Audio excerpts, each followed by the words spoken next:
Cindy McCain is the person who delivered that warning. She is the WFP's executive director, and she joins us now live from Cairo. Cindy McCain, good of you to join us on Sky News. You must be relieved that some of those trucks in the convoy have started to head into Gaza now.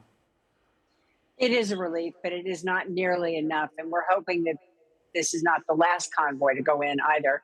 It's very important that we get as much food aid in as we possibly can because people are on the brink of starvation. How much WFP food is on those trucks which have initially made it into Gaza? Well, we had 60,000 metric tons delivered today, and that will sustain about 40,000 people for about a week or so.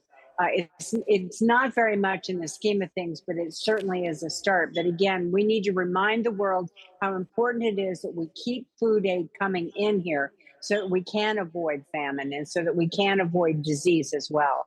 And I want to remind the world community as well, we can't do this alone. It's going to take all of us to be able to make sure that we can keep these people fed. And it's going to take money, unfortunately. And I understand that WFP has a lot of extra stock as well, waiting at the Rafah border crossing as well. Presumably, this is all food that is non-perishable, and it's just waiting to be given the clear to go. Well, right now, the food aid that went in today is emergency food rations. That means they can literally open it and eat it. There are some other different kinds of food aid coming in, of course, later on down the line. But for right now, we're trying to get people fed in the immediate situation. And down the line, hopefully, we'll have our cash-based transfers back up and running, and that way people can use money to go and purchase stocks on the local economy, which is certainly a better option than waiting for trucks to come in. Yeah, I know WFP has been involved in supplying food to the people of Gaza pretty comprehensively for some time. The Israeli Defense Forces have said that those humanitarian trucks can only go to the south of Gaza. That's got to be hard operationally for you when you feel responsible for getting food to people all over Gaza. Well, it's food aid should never be used as a weapon of war, and I'm not suggesting that. But please understand, lives are at stake here, and children, women, and children are always the ones that take the brunt of what happens around the world. So that's why I'm reminding everybody, please remember here and also around the rest of the world. There's a lot going on from a conflict standpoint around the rest of the world as well. But right now, right here, right now, we need as many trucks as we can get, and we need as much food as we can get in here. And have you understood what the justification is for keeping these trucks held up there at the border for so long? I'm not privy to any of the political stuff that's gone on. All I know is the trucks didn't move for a long time, too long, actually. Now they're moving, and we hope that this continues and that this is not the only convoy that goes in, that it becomes a sustained and safe transfer of food across the border into Gaza.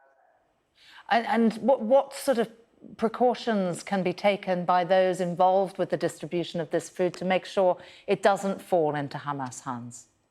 Well, WFP has been established within the region for a very long time. So we have those safeguards, and we have the ability to make sure that the food aid gets to where it is supposed to go and that the recipients are who they are supposed to be.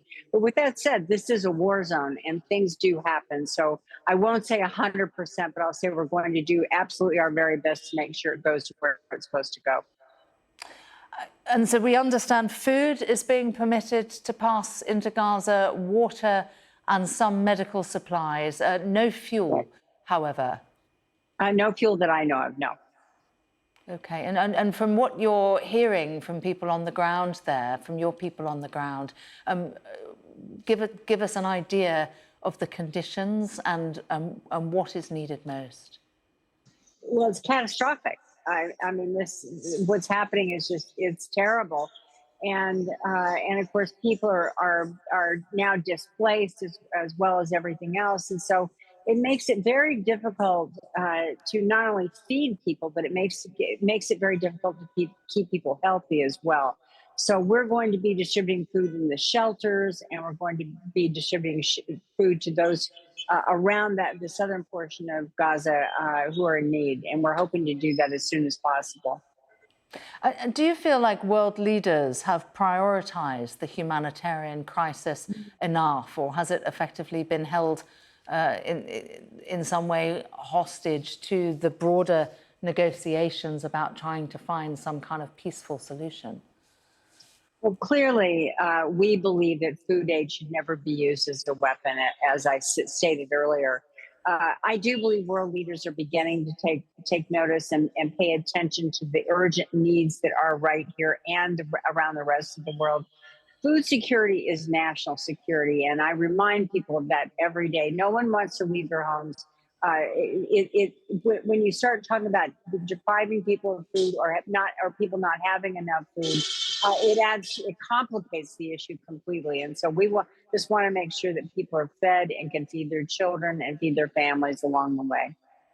And Cindy, from your understanding, now that that border is open, do you expect that there should be a regular passage of your trucks loaded up with food being able to get through into Gaza, or are you sensing it might be a bit stop and start? Well, I'm sensing that right now that there's every effort being made to make sure that this is a continuous flow and that it is safe and secure.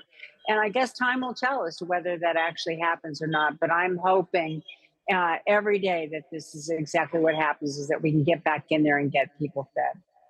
All right, Cindy McCain, really good of you to take the time to talk to us on Thank Sky you. News. Thank you.